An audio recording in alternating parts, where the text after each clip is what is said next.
why giving your employees the freedom to do whatever they want doesn't always work. Let me explain, all right?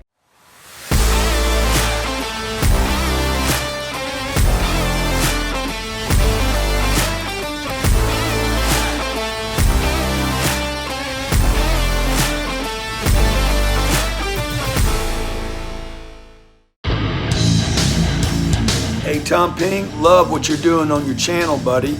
Super congrats. You know, giving your time and energy to nonprofit business channel. Look man, keep driving that audience. So Tom Ping, look forward to spending some time with you. I know you got the right mindset, so I'd love for you to share some of that from the big V. God bless, be great. 10X. So when you think about companies like Google, for example, they have really good benefits. For example, all right, maybe they don't ask you to go to work on time.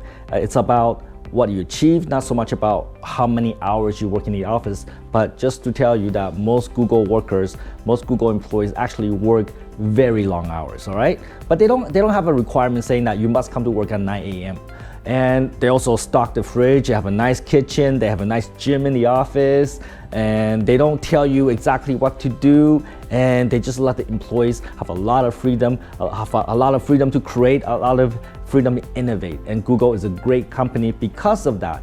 And a lot of companies, when they see Google like that and they want to imitate it, all right? They want to give the employees a lot of freedom. It's about giving employees flex hours. So come to work anytime you want, leave anytime you want, as long as you get the job done, okay? So a lot of companies do that. And guess what? When they do that, they're near bankruptcy, okay? All of those companies that try to copy these type of management styles, they all fucking die. Why is that?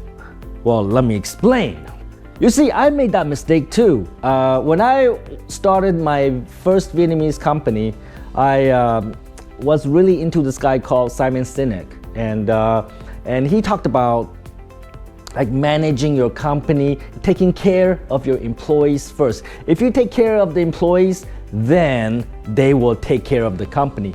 Sounds reasonable, right? And I was really into the Simon Sinek guy, and I actually watched a lot of his YouTube. I read his book, and I thought, hey, you know what? I'm gonna try something new. I'm gonna manage my company the way Simon Sinek says that it should be managed. And guess what? It was a total fucking disaster. Employees start not coming to work. They even asked me, can they only work 4 days a week? They even asked me, can I come to work at 11?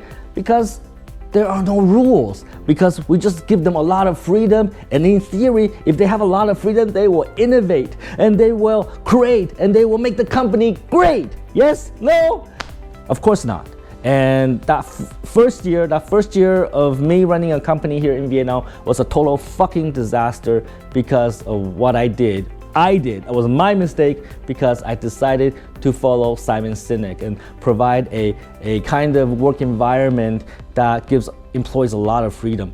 And actually, this only works if you hire the right people, all right? You have to understand, when Google hire people, and I know some people that work at Google, and they have to go through about 20 interviews, all right? 20 interviews to get accepted at Google. They have to go through an IQ test, they have to go through some personality tests, they have to go through so many interviews. So what I'm saying is that Google, when they hire people, they actually select the very few of the very few. They select maybe 0.001% of the candidates, meaning that the kind of people they pick, they are very proactive, they care about the career, they naturally work 18 hours a day, all right? So that's why Google doesn't need to give them working hour requirements, because those people will naturally work 18 hours a day, all right? And that's why they can give them all the benefit, all the freedom for them to create and innovate.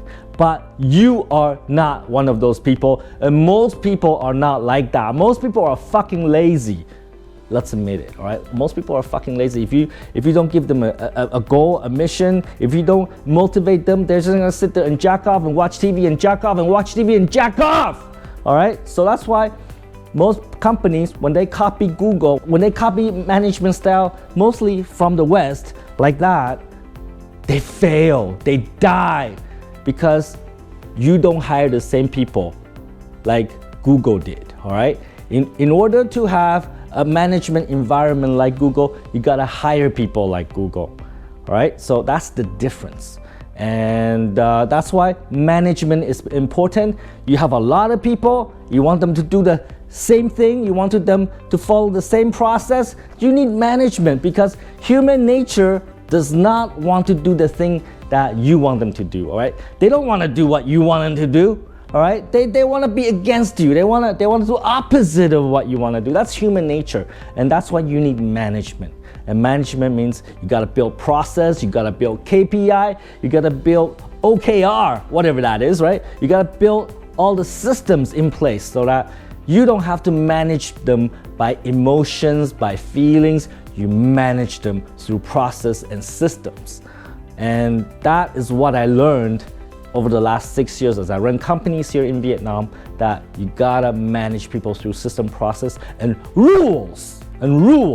All right, because not everybody you hire is gonna be super motivated, work 18 hours a day, no matter what, put career first. Not everybody's like, that's like 0.001% of the population, and you're very lucky if you find them. All right, so take some fucking action, think about how you're managing your company, and don't be a fucktard.